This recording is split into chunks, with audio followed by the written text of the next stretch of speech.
So we're going to be looking at all of the Shrouded Fable alt arts or special arts. There isn't many, so we're actually going through this hopefully relatively quickly, and we're going for God, Solid, Average, or I'm just not a fan. Now, when it comes to special arts in the Pokemon franchise, if you are a vintage collector, somebody who likes the original holos, the Charizards, the Raichu, Jungle, Fossil, even into Gym Heroes. Some of my favourite ones are in Neo, are in obviously the Gym Challenge and Gym Heroes, into then I suppose Legendary Collection, but it's very similar in the aspect. Or you've kind of grew up with the tag team, which personally I haven't done. That was kind of when I didn't start, I never continued. So I only came back for the Sword and Shield, and very lightly. Now when it comes to these, some of them are outstanding. Now I could possibly, let me know down below if you'd like to go with the promos in each of these sets as well. Do you class them as part of this set, because you do technically get them in a Shrouded Fable box, or I would more than likely do that in its own Black Star promo for Scarlet and Violet, maybe keep an up-to-date list of that.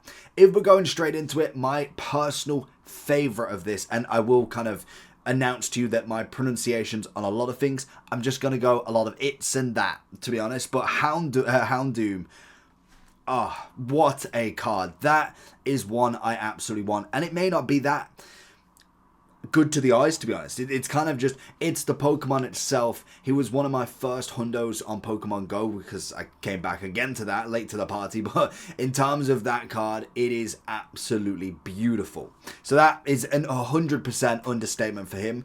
Now, with the Duskull family, I think all of them in themselves are a very good, very cartoon aspect sort of photo, but having them together and the fact that they are actually one after each other is absolutely spectacular. I've got these two already. I don't have the Duskull, but I think them three together have to be there. Now, the only thing that I would have suggested is if they were in a line as well, like the actual pictures made a picture. I think that would have been, it might have been a bit, it's not cringy, but it's like, it's what's the word I'm looking for, it's kind of like it just doesn't look as cool as it sounds, sort of thing. Like, I like that they are in the same sort of style, they're slightly different tints. I think that is a quality card.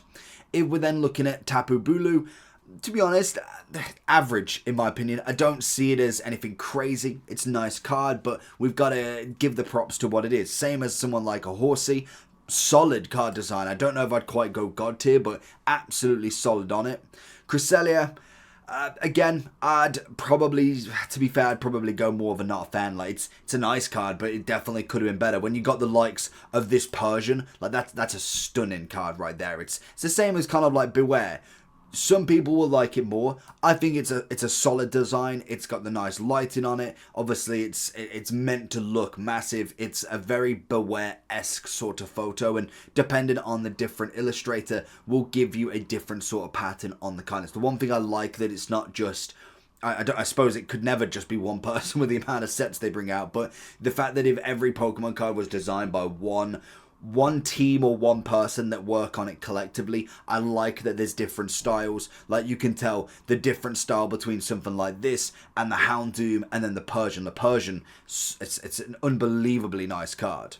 We then also have these three here. Now, I'm not going to pronounce them all because you won't want that. I think these are solid designs. I really like this one for me. I think it's got a very nice, powerful image in the middle. I like some of the aspects of where it brings the surroundings more, like kind of like with the Persian, that you can't even technically see the actual Pokemon. We're seeing the reflection.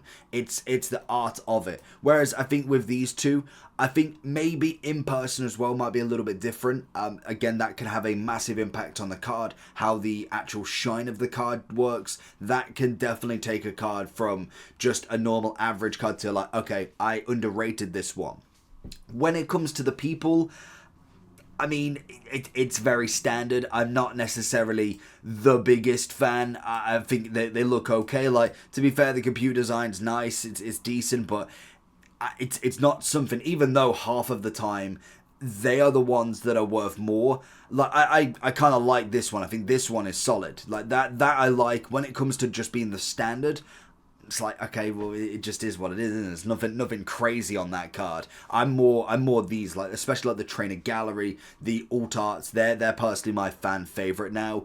I must admit, I probably, like, X amount of years ago, probably would have been like, okay, no, vintage is always going to be better, but there is, it's a different aspect, like, just seeing it, solid design, like, it's something totally different that I can imagine at the start of the Pokemon franchise, we would have never dreamed that we would have seen a full art Pokemon, like, it was always in a border. Maybe you got a couple of different ones, like the Ancient Mew, that card was, like, one of its first, where it was something different, and I know the very first Pokemon was it Tops, I want to say, where it's like, it is like kind of like the whole border image, but it wasn't a piece of work sort of thing. It was the Pokemon was the piece of work still. Zorora, average. It's a nice card, nothing too crazy. Fracture, I do like that the Axe's in the background. I think that is always a very nice design. I'd go solid. I think incorporating different Pokemon within it as well is always a nice one for me. When it comes to, I don't know what these are actually called. These are, I don't know. I've lost. Like, obviously, you've got the special arts and I don't know the difference between, like, the special illustrations. Then it's kind of like these. Let me know down below if you can really reword it. I could look it up, but we're not going to. So in terms of Kingdra, I would say they're all pretty standard. There's nothing too crazy from them. I'm not going to get completely kind of sorted by them. I do like the Red Room Gold. I'd say it's still very average. Like, I'm just not a big fan of kind of the design as such. Then we obviously have got some of the gold cards, pretty standard. I wouldn't say they're anything like crazy. I do like some of the basic energies, and obviously you've got a couple here that are decent enough. Like, there's nothing too crazy from them. It is very, very standard design. Nothing going on nuts here. When it comes to these illustrations, I like that these are kind of like the mascots of the Shrouded Fable as well. It is definitely decent enough. When it comes to a design, I would personally say they're all a little bit average. There's nothing that I'm like, okay, it's great. Like, maybe the green one I could say, but I personally would more than likely look at them on this sort of level. So that is going to be all of them for me. Let me know down below if you agree, disagree, what's your opinions on them. Have you got a fan favorite of yours as well? Hopefully when we get into a new set like Stellar Crown, then obviously we'll have a lot more to go through and hopefully some really, really nice art designs.